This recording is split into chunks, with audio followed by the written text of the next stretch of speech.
get a little more perspective on this, we bring in First Take Stephen A. Smith. You know, Stephen, let's go back a couple years when LeBron went to Miami. It shook up the entire league. It surprised some when he went back to Cleveland. This move to L.A., a lot of people expected for quite some time. But having said that, what does this move say about the current state of the NBA?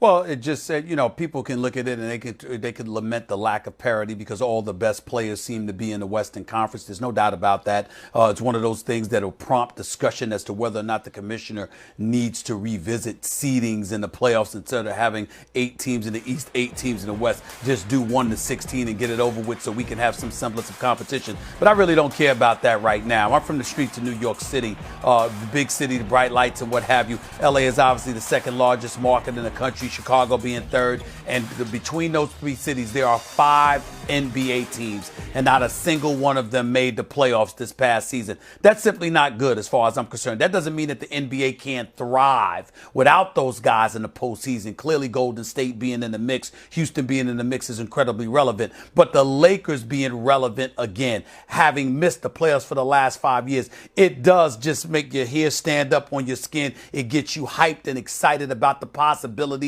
recognizing Laker Nation, the tradition that the Lakers franchise has, and the fact that you can get a guy the magnitude of LeBron James to the second largest city in the United States, to Hollywood, Tinseltown, Venice Beach, Melrose, LA Live. The list goes on and on. To get a player of this magnitude, knowing that outside of Elgin Baylor, every single mega star that has ever played for the Los Angeles Lakers has captured a championship while wearing the purple and gold. It almost gives you goosebumps. It gets you going. All right, so it pumps new blood into L.A., that's for sure. What does it do for the city of Cleveland as well as that Cavs franchise?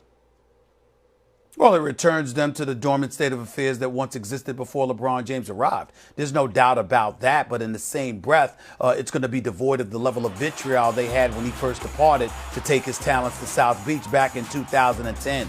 This time around, he came back to Cleveland to fulfill a promise that he had made to the franchise, to the city, to the Northern Ohio area that had been devoid of a championship in any sport for over a half century. And 2 years in, he delivered on that promise. 4 straight years, he took them to an NBA Finals. He owes them absolutely nothing. Everybody with sense there knows he owes them absolutely nothing. Plus, he fulfilled his promise. So when you take all of those things into consideration, it's a reason to lament things, but not have the vitriol and venom that you once had. Yeah, he gave them something they never had before, and I have a feeling he will always be that area's favorite son. Stephen A. Smith, appreciate the time.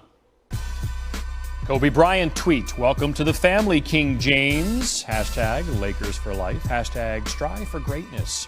Jimmy Bush, Magic Johnson also tag, and RP, Rob Pelinka, well done. Meanwhile, don't miss this. Our front office insider Bobby Marks breaks down how the addition of LeBron impacts the current Laker roster.